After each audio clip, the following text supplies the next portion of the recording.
Assalamualaikum warahmatullahi wabarakatuh. Di video kali ini kami akan membahas materi tentang munakahat atau pernikahan pada jenjang SMA dan SMK. Berikut materinya.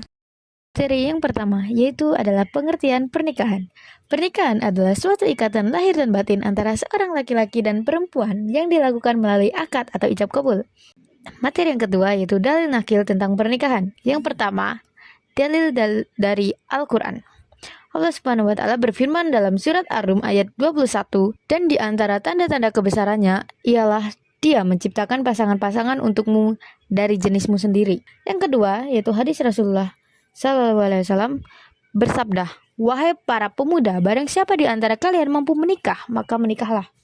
Hadis ini menegaskan pentingnya menikah sebagai salah satu cara untuk menjaga diri dari perbuatan maksiat dan sebagai bentuk pengendalian diri bagi kaum muda. Yang ketiga, tujuan pernikahan dalam Islam.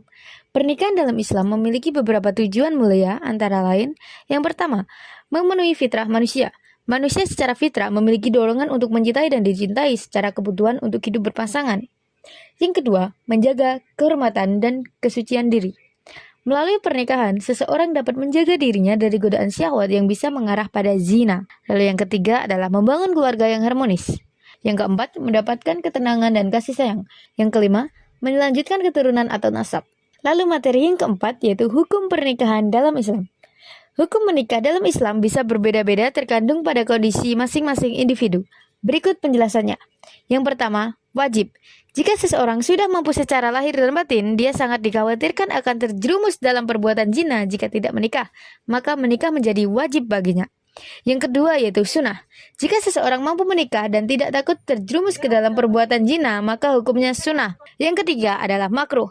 Jika seseorang menikah tetapi diperkirakan tidak mampu memenuhi kewajiban-kewajiban pernikahan, baik secara finansial maupun fisik, sehingga bisa menelantarkan pasangannya, maka hukumnya makruh. Yang keempat, haram. Jika seseorang menikah dengan niat untuk menyakiti pasangannya atau dengan tujuan yang tidak baik, misalnya untuk menipu, menyiksa, atau karena kebencian, maka menikah dalam kondisi ini menjadi haram. Yang kelima adalah mubah. Dalam kondisi biasa di mana tidak ada faktor-faktor yang menjadikan pernikahan itu wajib atau haram, maka hukumnya mubah atau boleh. Lalu yang kelima adalah rukun dan syarat pernikahan dalam Islam. Rukun pernikahan adalah elemen yang wajib ada dalam pernikahan. Jika salah satu rukun tidak terpenuhi, maka akad nikah dianggap tidak sah. Rukun pernikahan dalam Islam ada 5, yaitu yang pertama, calon suami. Laki-laki yang memenuhi syarat sah sebagai mempelai pria. Yang kedua adalah calon istri, perempuan yang memenuhi syarat sah sebagai mempelai wanita dan bukan mahram dari calon suaminya. Yang ketiga adalah wali nikah. Orang yang berhak menikahkan mempelai perempuan biasanya ayah kandung atau kerabat terdekat yang laki-laki dan masih hidup. Yang keempat adalah 2 orang saksi. Pernikahan harus disaksikan oleh minimal 2 orang saksi laki-laki yang adil dan balik. Yang kelima, ijab dan qabul. Lafal ijab atau pernyataan menyerahkan diri, wali, dan qabul pernyataan menerima dari mempelai pria yang diucapkan dengan jelas dan dipahami oleh kedua pihak. Lalu berikutnya adalah syarat pernikahan. Selain rukun, pernikahan juga harus memenuhi syarat-syarat sebagai berikut. Yang pertama, kedua mempelai beragama Islam. Yang kedua, balik atau dewasa dan berakal sehat. Yang ketiga, tidak sedang dalam keadaan ihram atau menjalani idah. Dan qabul, pernyataan menerima dari mempelai pria yang diucapkan dengan jelas dan dipahami oleh kedua pihak. Lalu berikutnya adalah syarat pernikahan. Selain rukun, pernikahan juga harus memenuhi syarat-syarat sebagai berikut. Yang pertama, kedua mempelai beragama Islam. Yang kedua, balik atau dewasa dan berakal sehat. Yang ketiga, tidak sedang dalam keadaan ihram atau menjalani idah. Yang keempat, tidak memiliki hubungan mahram atau hubungan darah atau sepersusuan yang diharamkan untuk menikah. Yang kelima, tidak ada paksaan dari salah satu pihak. Dan yang keenam, tidak sedang terikat pernikahan lain kecuali dalam kondisi poligami yang sesuai syariat. Yang selanjutnya adalah lafaz ijab qabul.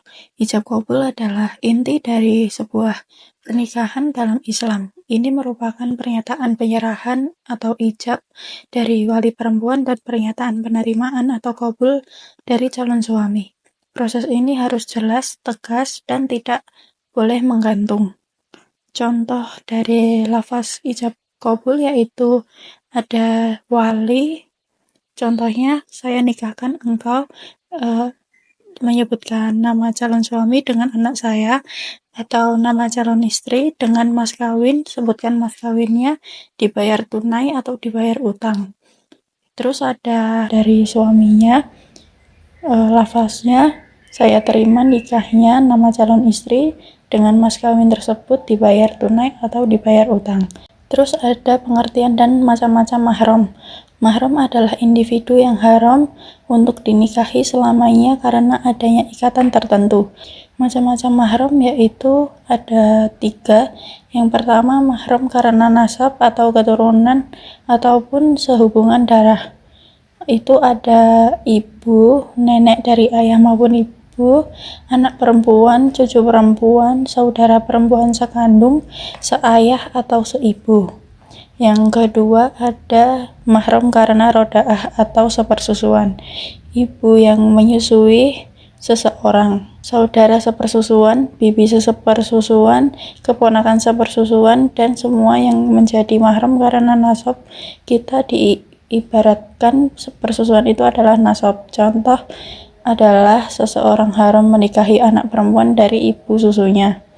Terus yang ketiga ada mahram karena musyawarah atau pernikahan, yaitu ada mertua, anak tiri, menantu, dan juga ibu tiri. Selanjutnya ada pernikahan yang tidak sah dalam Islam.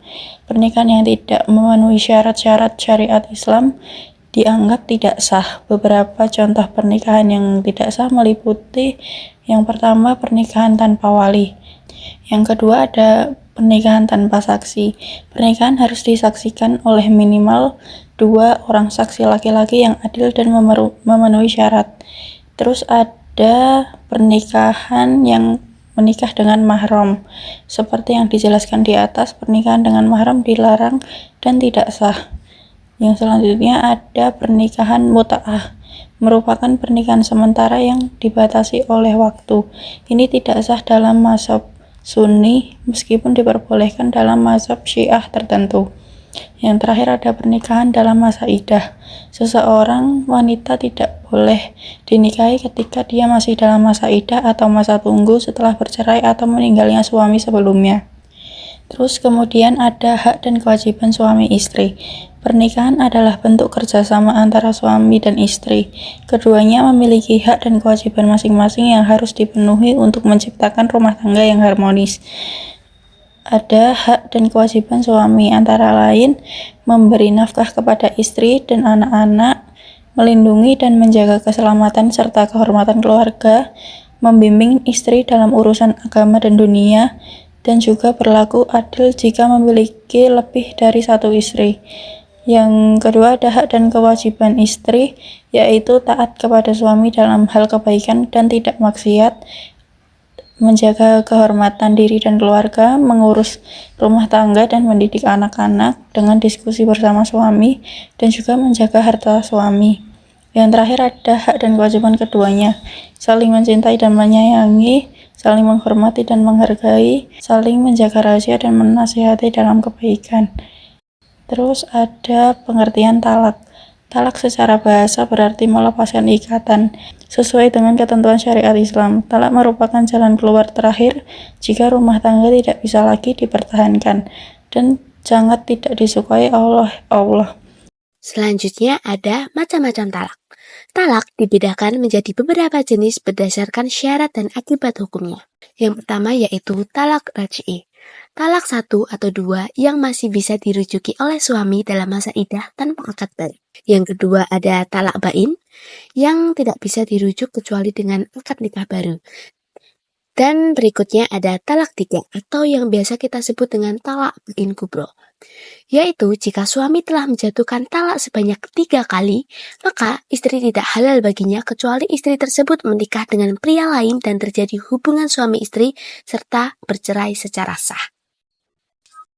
Selanjutnya ada masa iddah.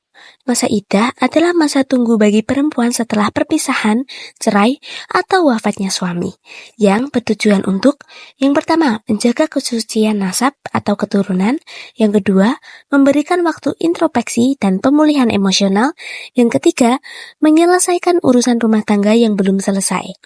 Jenis-jenis iddah antara lain yaitu jika cerai biasa, maka 3 kali haid. Jika dalam keadaan hamil, bisa sampai melahirkan. Dan ketika suami wafat, yaitu 4 bulan 10 hari. Selanjutnya, kita menuju ke rujuk. Rujuk adalah kembalinya suami kepada istri yang telah ditalak 1 atau 2 selama masa iddah tanpa perlu akad nikah baru.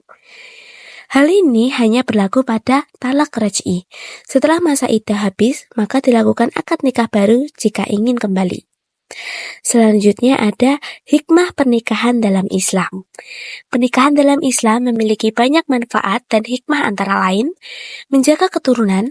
Dengan pernikahan, keturunan jadi sah dan jelas nasabnya, dan menjaga kehormatan diri, menghindari diri dari perbuatan zina dan menjaga kesucian, dan menambah rezeki. Allah menjanjikan keberkahan dalam rezeki kehidupan rumah tangga. Selanjutnya yaitu mendapatkan pahala, menjalankan sunnah Rasul dan ibadah melalui pernikahan, dan mewujudkan masyarakat yang sehat dan kuat dengan keluarga yang sakinah, masyarakat pun menjadi harmonis dan stabil. Itulah hal-hal yang bisa saya jelaskan mengenai munakahat atau pernikahan di dalam Islam. Wassalamualaikum warahmatullahi wabarakatuh.